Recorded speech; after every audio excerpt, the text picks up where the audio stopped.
Thanks, Paulie. I'll never forget that loss in '89. It still keeps me up to today. But good afternoon, everyone. I want to like to thank you all for being here today to celebrate this day. It's truly an honor to be officially inducted into the Hall of Fame.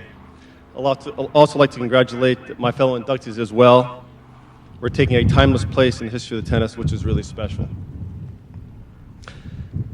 I must say I've always loved the history of the game as much as the game itself. I don't know how or why I picked up a tennis racket at 7, but I did, and it felt natural.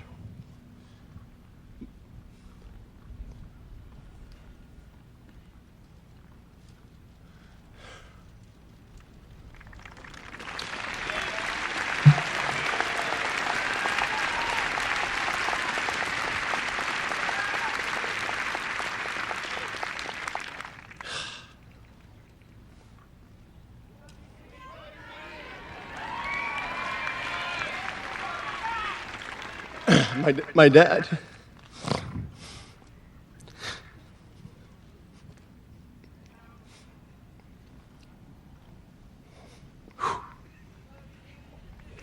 I'd rather be playing tennis right now, so.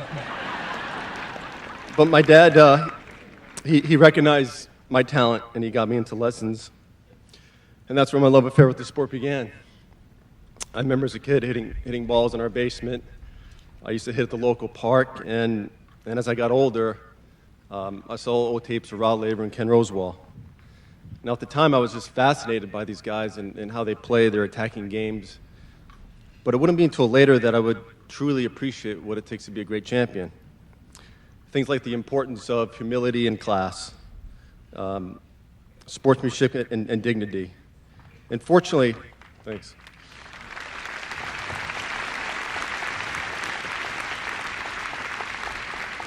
Fortunately for me, all these things tapped into my core values and how I was raised.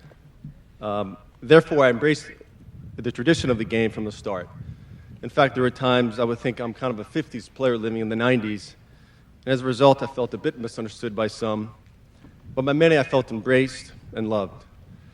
So to my fans, I want to thank you.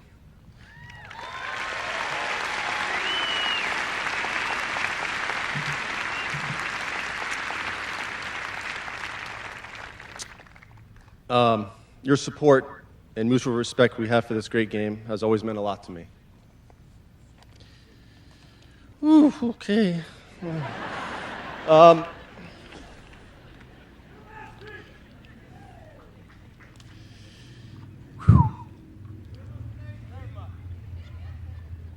I come from a very strong and close family.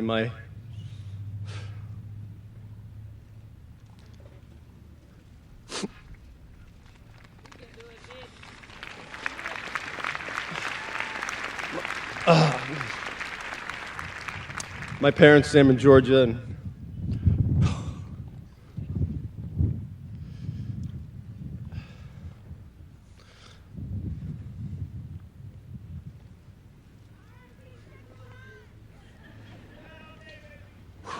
and my 3 siblings, Gus, Stella, and Marion. My family had no tradition in tennis.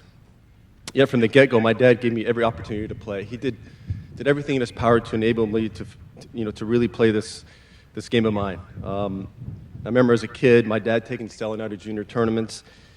And as I got older, my mom used to come on the court and hit me balls so I could hit them. And she didn't know what she was doing, but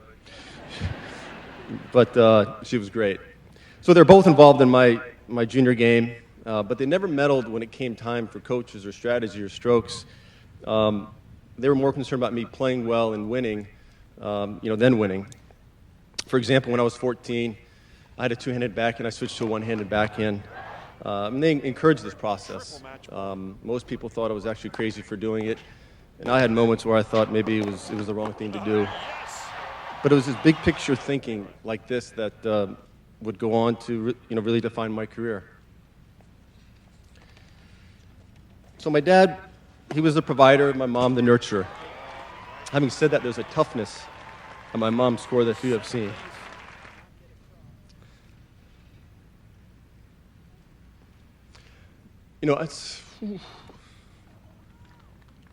I believe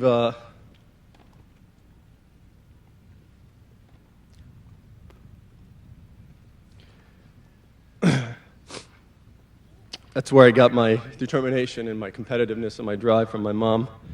Those are virtues I inherited from somewhere deep under my mom's softness. As for my siblings, throughout my entire life, I've always felt their support, and never once did I feel any jealousy or animosity from any of them, which to me says a lot about our family. They kept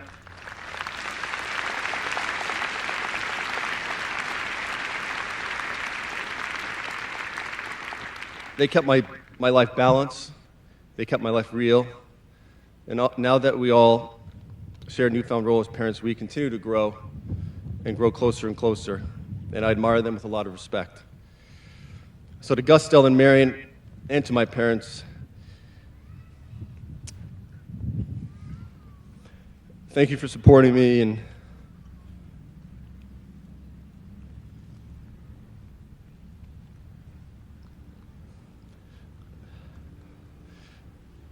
it's harder than I thought. For supporting me, for giving me advice, and for reminding me to always have faith. I love you guys, and this moment is a celebration of all of you as much as it is for me.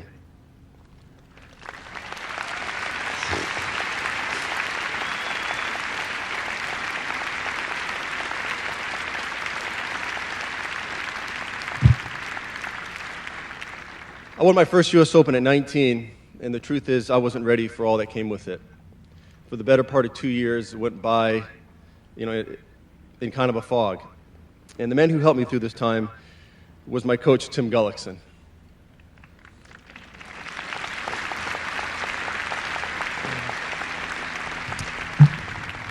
Tim was tough. He had a no-nonsense, blue-collar approach to the game, and our personalities couldn't have been more different. I was inward. He was the life of the party. But it was Tim who instilled in me a work ethic that I never had. My talent had gotten me to a certain level, but it was Tim who pushed me to practice hard and to practice with a purpose. He was also the one who got me over the hump at a tournament where I did pretty well, Wimbledon. Truth is, for the first few years in London, I hated grass court tennis. But it was Tim who changed my attitude. He made a few changes technically. And I can honestly say it was Tim who, through his mentality and his work ethic, that got me to be the best player in the world.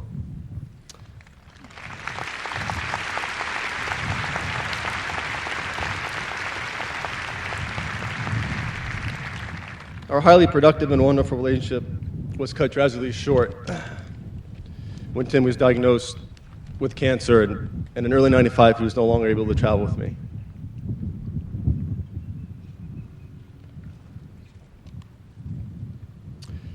In one of his last appearances,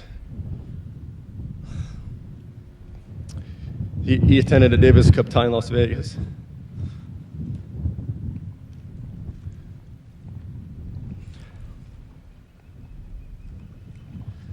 Okay, here we go. And after our victory, the team was packed with the usual people, and there was a lot going on. But at one point, I glanced over at Tim, and our eyes briefly met, and we had a moment like there was no one else in the room. We were both thinking we ought to be here alone together, to savor this. And in a way, I guess we were. That expression in Tim's eyes remains with me to this day. I was with him, and he with me, to the end. I miss him to this day, and I know it's a loss I share with the entire tennis world.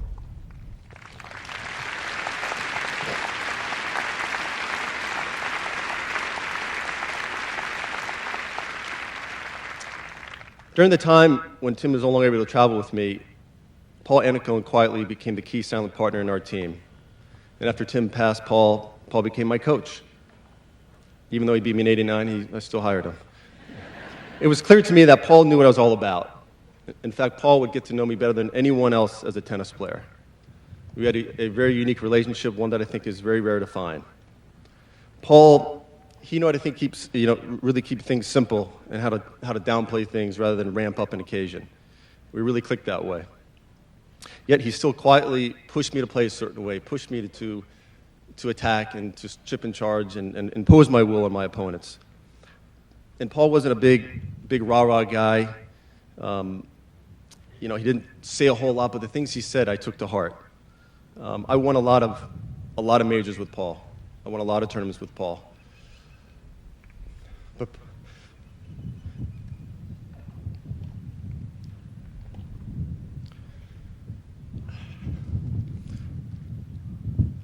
But Paul, he never got the credit he deserved.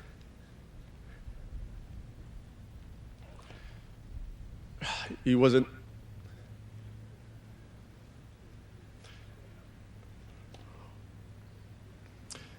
looking for the limelight. He wasn't looking for the attention or the credit. But deep down in me, I know what he meant for my career. So thanks, Paul.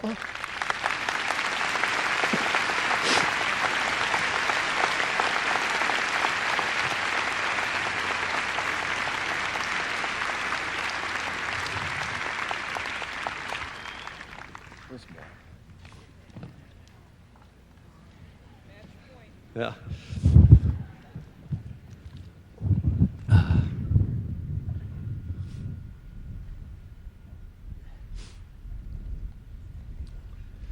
In the late summer of '99, I had to pull out of the U.S. Open with a back injury.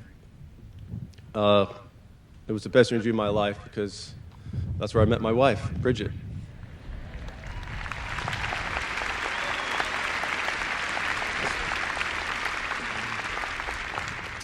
We've been married almost 7 years. We have 2 great kids, Ryan and Christian.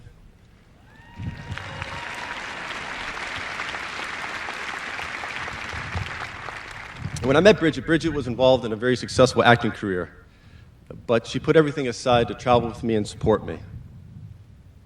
In the final 2 hardest years of my career, she became my rock and my sounding board. I was struggling with issues that I had never faced before.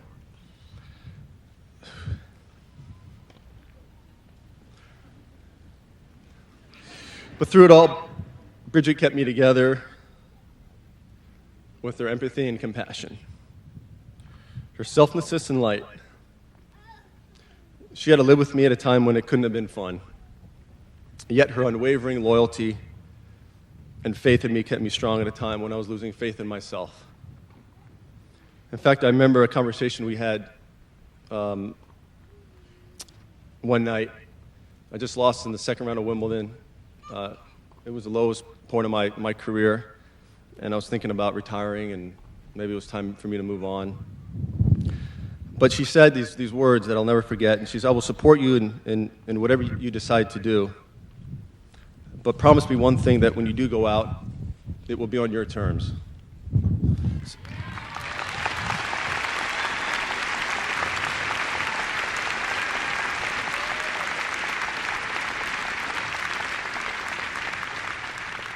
Those words resonated deep within me.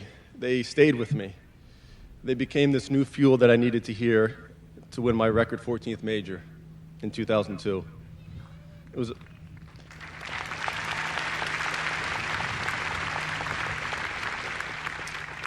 the last official tournament that I ever played.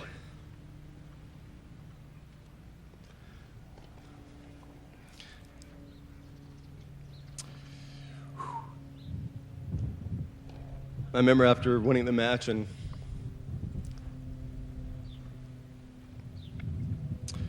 I went up to embrace Bridget, and she was pregnant at the time, and I felt this unbelievable partnership, and it was a team effort. So you got me through the toughest time of my career, so I thank you.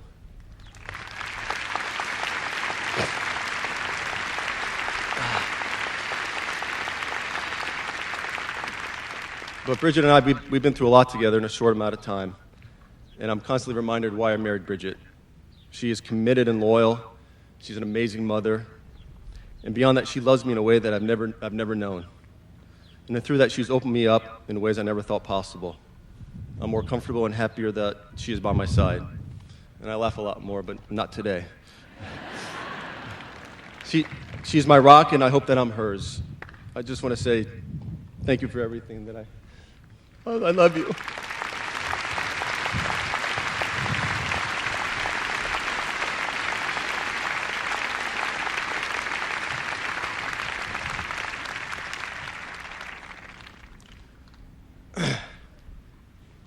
guess I bottled up emotion for 16 years, and now you're seeing it, huh? But tennis has represented a big part of my life. It's given me a lifetime of memories and lessons, all of which I will carry with me forever. At the end of the day, the thing I'm most proud of is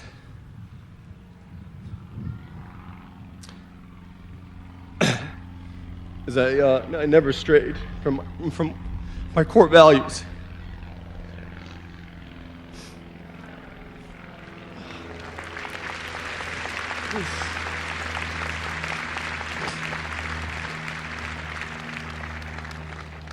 From the attitudes and philosophy passed on even from my parents and men like Rod Laver. I embraced the quiet way, and I walked the high road as best I could. Above all, I wanted to represent myself, my family, and the game in a way which we could all be proud of. So as I take my place among the greatest players of all time here in the Hall of Fame,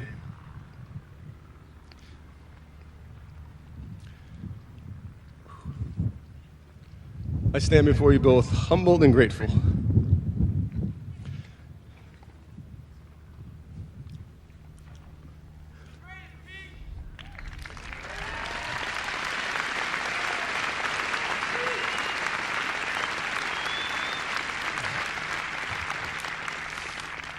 I'm a tennis player. Nothing more and nothing less. It's more than enough for me. It always has been. I thank you.